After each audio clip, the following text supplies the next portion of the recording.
Hi, this is Kannapell from His Church Anglican, and I'm sharing with you from the 8th chapter of Paul's letter to the Romans. Paul has just taught on the sufferings of this present time and how they are not worth comparing with the glory that is to be revealed to us. And the reason he knows this glory is because he's met the risen Lord, who has suffered mightily on Paul's behalf, and Paul himself has suffered mightily for the Lord, and he's seen glory on the other side. He's seen the glory of the risen Christ, and he's seen people come to know that risen Lord, even after his own suffering. Paul goes on to write in 8:19 of Romans, "For the creation waits with eager longing for the revealing of the sons of God.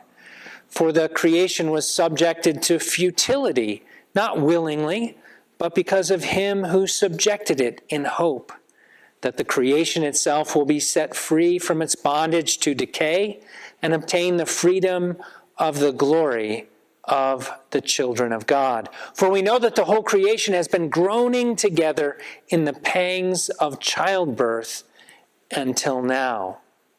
And not only the creation, but we ourselves who have the first fruits of the Spirit groan inwardly as we await eagerly for adoption as sons, the redemption of our bodies."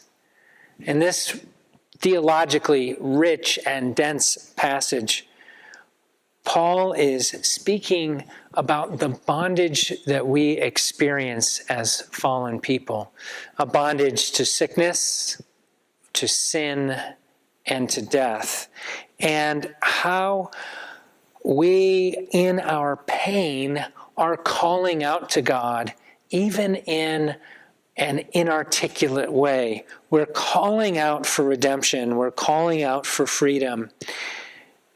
Paul says, we know that the whole creation has been groaning together in the pains of childbirth until now. Not only creation, but we ourselves. We're part of that, of course.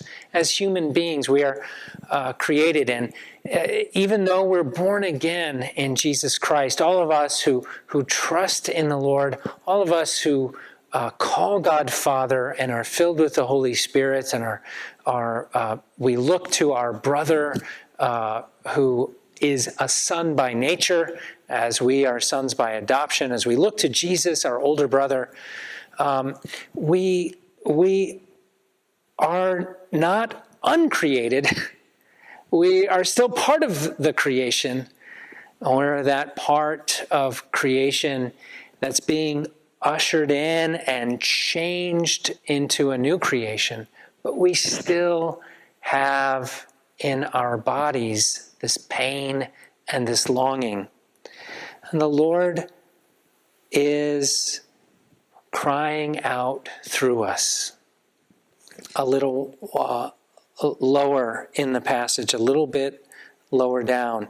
"The Spirit helps us in our weakness, for we do not know what to pray as we ought, but the Spirit himself intercedes for us with groanings too deep for words." Have you ever been at a loss because of so much pain? Ever been at a loss as to what to say? Have you ever been at a loss not knowing how to pray because the weight of the world is on your shoulders, because all you can do is to cry out, to groan, to sigh, to cry? St. Paul says that this is actually the Holy Spirit speaking through us. And so we are called to understand that even our inarticulate cries to God are a place of holiness, a place where God inhabits, a place where God himself is speaking through us. And as he's speaking through us, he's actually using creation to redeem creation. He's actually using us like he used the incarnation. He's And Jesus, in the incarnation, of course, is the Son of God who became human so that we might become sons of God. St. Paul in this passage is saying that even in our weakness, even in our inarticulate strivings, the Spirit is showing us that we are sons of God and treating us as sons of God as He works through us to intercede for this broken world.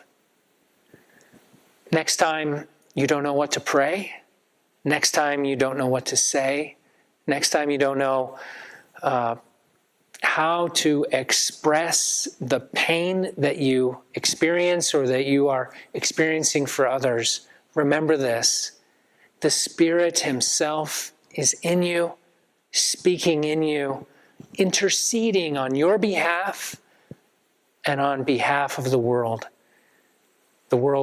for which Christ gave His life. In the name of the Father, and of the Son, and of the Holy Spirit. Amen.